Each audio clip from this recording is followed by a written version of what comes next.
Hey everybody. I'll kind of talk about what I've done with this red light device. Didn't exactly follow everything that Max had illustrated in his different schematics and whatnot for the various Stan Meyer circuits, but it kind of just boiled down to, in the end of the day, all we're really doing is turning an LED on and off, and basic things apply to the circuit as far as the timer and the duty cycle and proper biasing of the transistors, which is definitely one thing you'll have to uh, seriously look at in terms of what actual frequency pulse rate you're getting on the light out. You get a lot of problems from biasing if things aren't sized properly. So the variables are all the resistor sizes are in always in fluctuation depending on the configuration you're trying to run. Um, so to start off, the best way to approach this is to think about it as I need a power supply. I've specialized in grabbing a lot of crap from garbage. I dug around and was able to scrounge up millions of these things. You know, how many of these damn things do you have? And sometimes you'll get lucky and the voltage will be, that one was 6, but sometimes you can find selectable ones. Your ideal voltage is going to be 5 volts. If you can find one that's 5 volts, and I've already burned through the ones I've had, but I've also bought, here, let me show you this real quick. These ones, I got them off Amazon. It's a little expensive. You can find them maybe for $5 or so. I think I bought a 5-pack at one time. Um, the ones that actually have a switch mode power supply built into them are ideal for LED drivers because they can regulate the current a lot better. So, as I said, we're going to look at the different iterations of, sorry about the glare, the different iterations of how I tried to supply proper wattage based resistors to effectively control the current for the output LED. So what we see here is a variety of trial and error. What I ended up with was, first off, with the LEDs, there's a extreme importance with the wavelength of the LED. It must be 660 nanometer. Most of these LEDs are also have a tolerance which is plus or minus 5 nanometers typically. If you're not on a central point of 660, the tapered waveform that goes up and then down might put you at a slightly lower frequency and the effects may or may not be realized. This is a 5-watt version, and I've chained 2 of them together. I just use this for my testing because I like these little terminal connectors here. You can buy all this junk on Amazon for like a whole pack of 50 of them of these things for just a couple dollars, and they work great for hooking your wires in, but I can just put this one in there when I'm testing. Anyway, that's the 5-watt version. And then there's also these guys that are a 3-watt. As you see, they have pretty similar. They don't have the heat sink like these ones do. These have a big heat sink on the back. But if you're not driving them too strong, you really don't need one. And I say that because the treatment itself has been proven to not really need to be that strong anyway. So we really don't have to think about switching large amounts of power.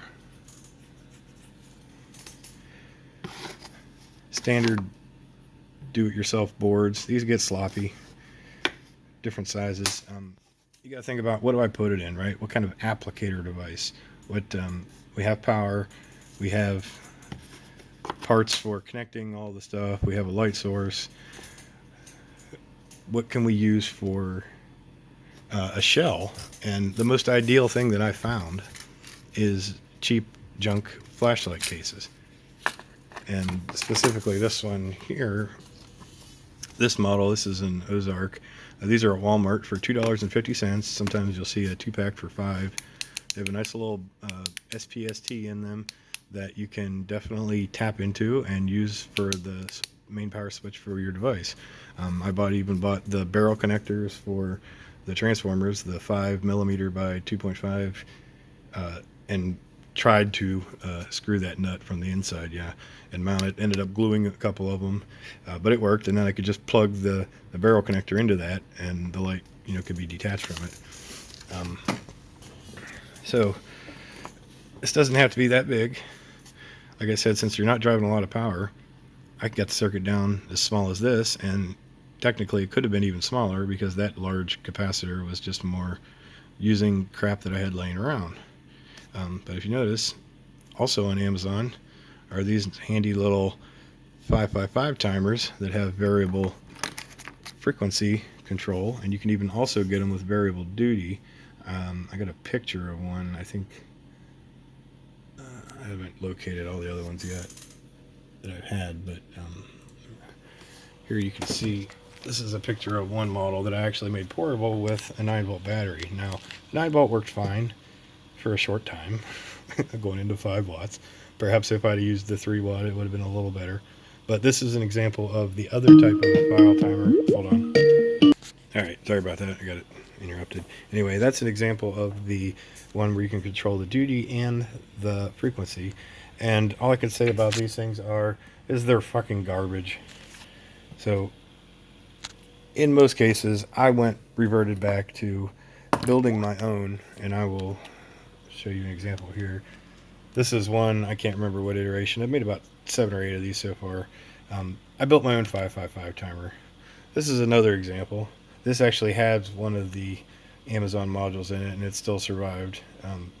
But I didn't even have a shell for this one. I just used a piece of PVC pipe, and then I used the old cone for the very first flashlight that I had taken apart, because I didn't use the cone in it.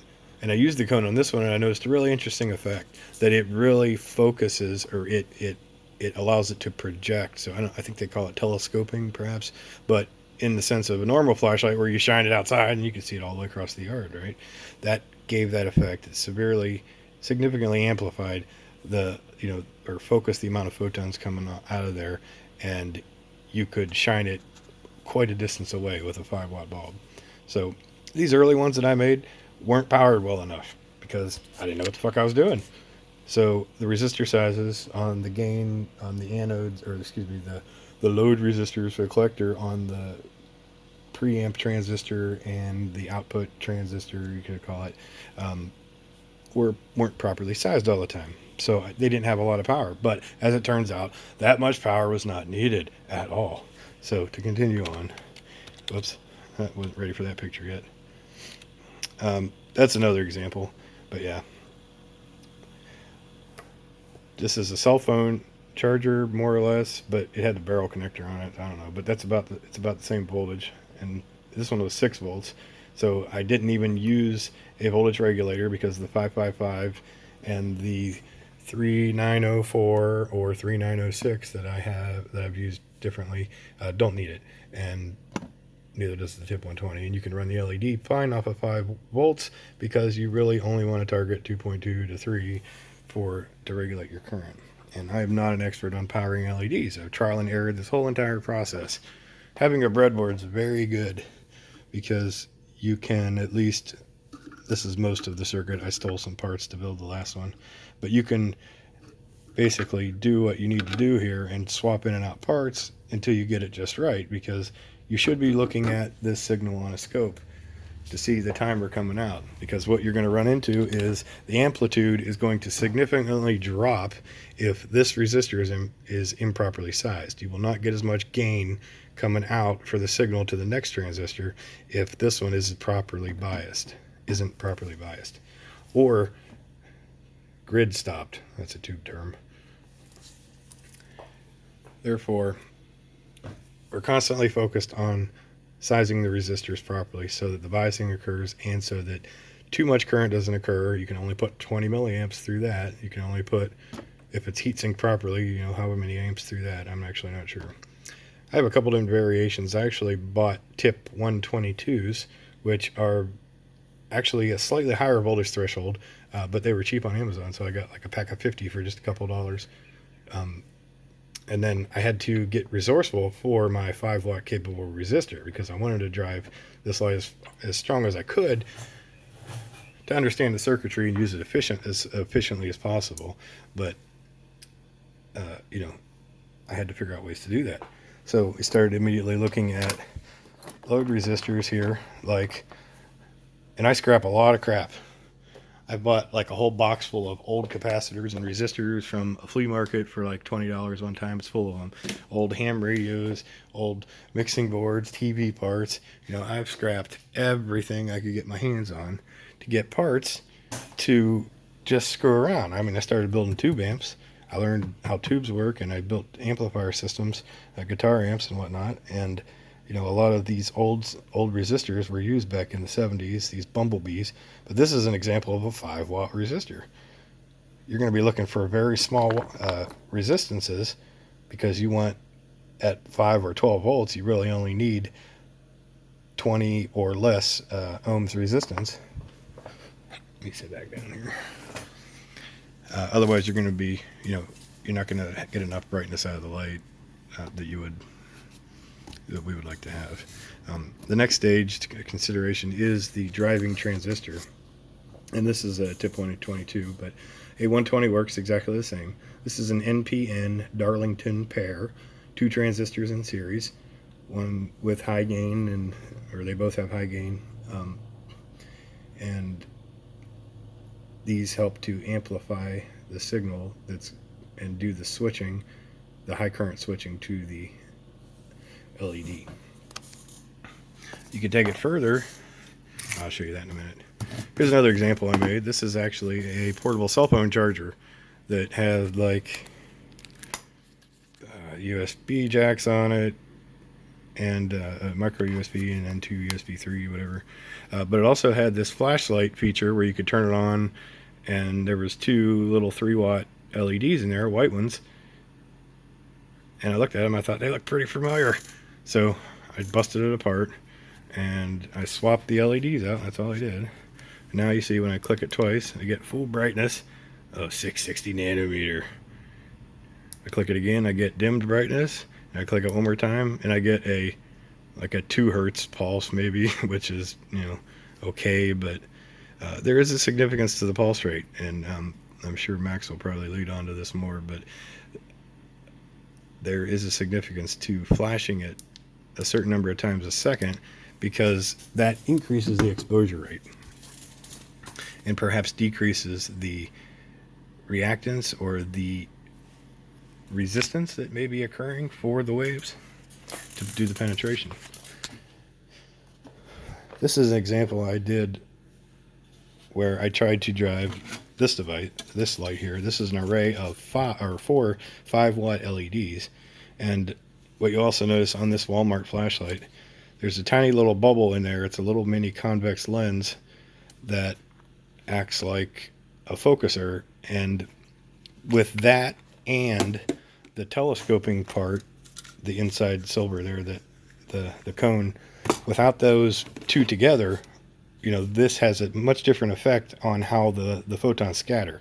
I'll show you in a second here, but with that and with the cone, it projects very far, and it actually concentrates, and you will be able to see a concentration. I actually can't show you now because I've actually given all of my lights away except for this one. I built one, just finished it yesterday, and I already gave it away. I only give them for free to people who are have terminal cases and things,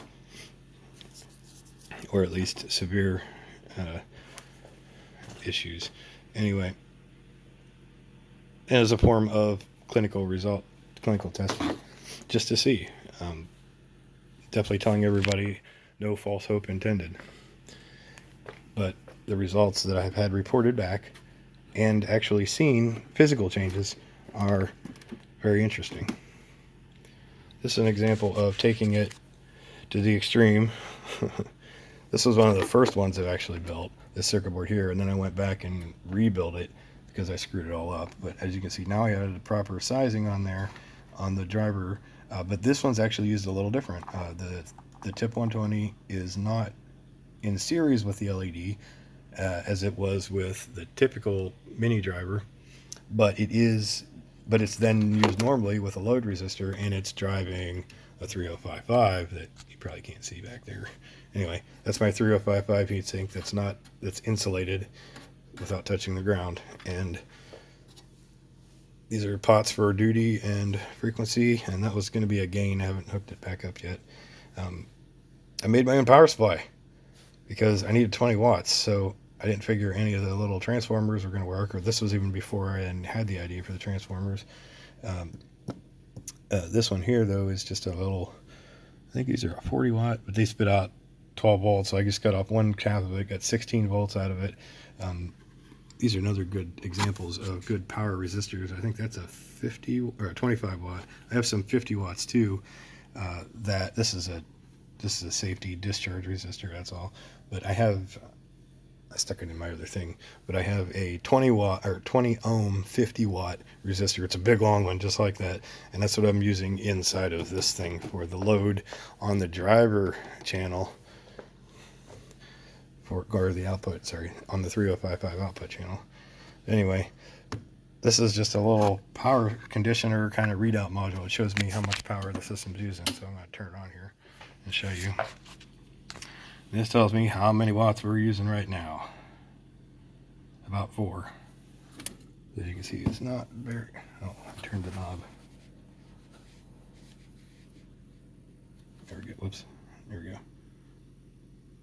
So the duty cycle got screwed up. Hold on. So now you see we can get it up to about 10, 11, 12 watts. As I move the variable resistor that I'll show you in a moment, this will go all the way up to about 30 watts. And I don't run it too long in that state. So I'm going to close it here just because I need to. But as you can see, this was my solution because I had them. I have 2 of these. They are a giant, I don't even know how many watts, but they're rated at 4.4 amps, 22 ohms. So it's probably like a 100 watt resistor or more. And this is variable, so it acts like a, I don't have it hooked like a rheostat. It's just acting like a potentiometer right now. So I'm just going to the end, and then the pole is here. So I can slide this down. And as you can see, the brightness goes all the way down. And I'm only going from 22 ohms down to 0 on my load resistor. So that's this guy right here. Oops. Damn it. And I'm regulating the current flow into the light. And as you can see, now the cool thing about this is you can tell this is working when you feel the heat from it. This will induce a warming sensation, presumably deep within the cells, and you could feel that. So it's warming from the inside out. But a great way to probably test your nanometer wavelengths on your LEDs is if you can achieve that warming sensation, either with a full scatter from just the blank LED, or even the open LED, or just the focusing cone, or where you can actually see some kind of concentration going on. You know, like with a flashlight, the closer you get, you'll see a ring that starts to come up. Anyway, a good way to test it is to feel if you can feel that heat from it. And the camera doesn't really pick it up so well, but this one's running. I don't even know where it's running, but I could take the frequency all the way down. I could take the duty cycle down. You know, so I kind of made this just to be adjustable and drive the 20 watts. So before I'd gotten too much into it, but oops, I made like a 12-foot wire for it just so I could like plug it in and use it across the room if I needed to, because you know, 120 volts, and I just glued shit in there, making it work.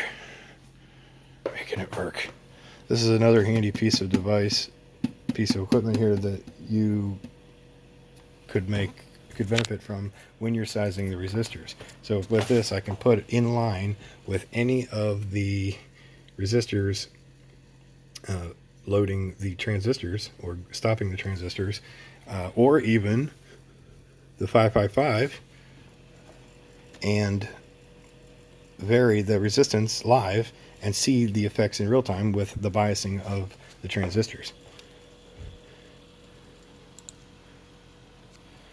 This is the current configuration I'm running. I bought a whole box of capacitors and from Amazon, and I got a bunch of these 2.2s in there. It seemed to work out pretty good. Most of the 555 timers default to a 25 microfarad there.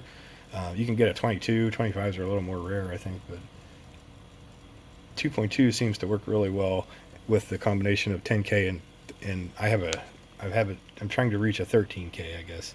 I know it's not a common size there, but playing around with the numbers, you'll see you want to watch the duty cycle and that it's not too high. I set my keyboard on it. So if we start with 15, that gives us pretty close to 53%,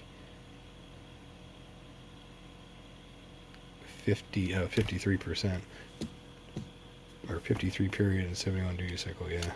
So you want to go down as far as you can to get, that's probably not the right resistor anyway. But you can play with these numbers and see where you need to be to get somewhere around 50% duty cycle on and off time, and a frequency of near 20 hertz.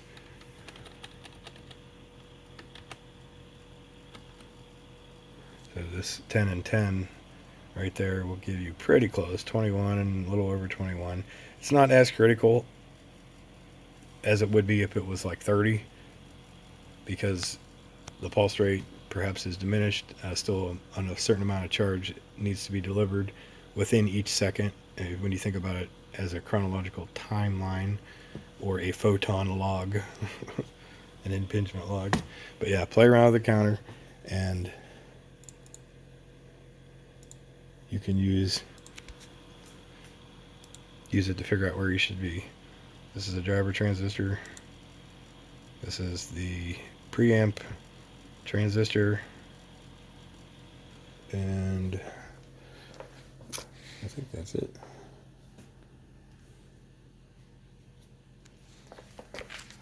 This is my dual 9XA on steroids. With power switching output built in. 30 watts. Oh, one more thing.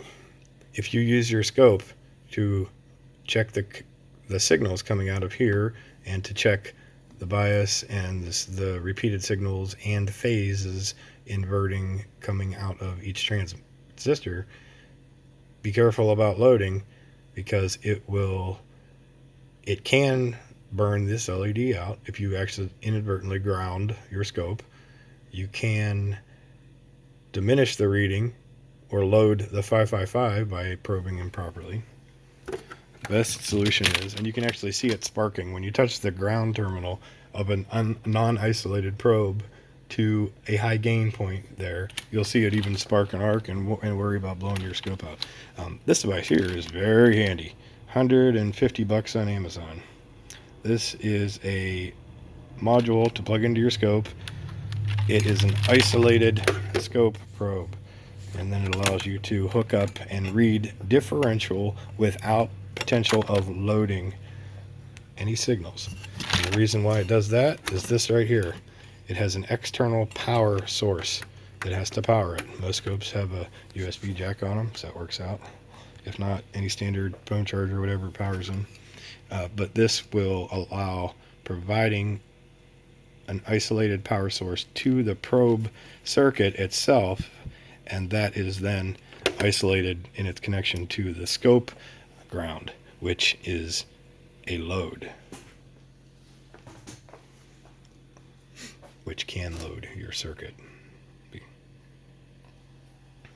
So yeah, here's an example of a 5-watt resistor that you can get. These are real common in tube guitar amplifiers. This is a 1K, but you can find them in smaller. Like I said, these ceramic ones are pretty good. You gotta think about heat if it's going to be running long term.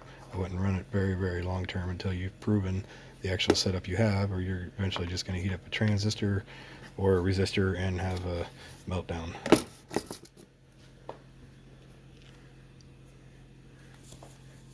Yep, that's it. Hope you enjoyed it. Let's do this, guys.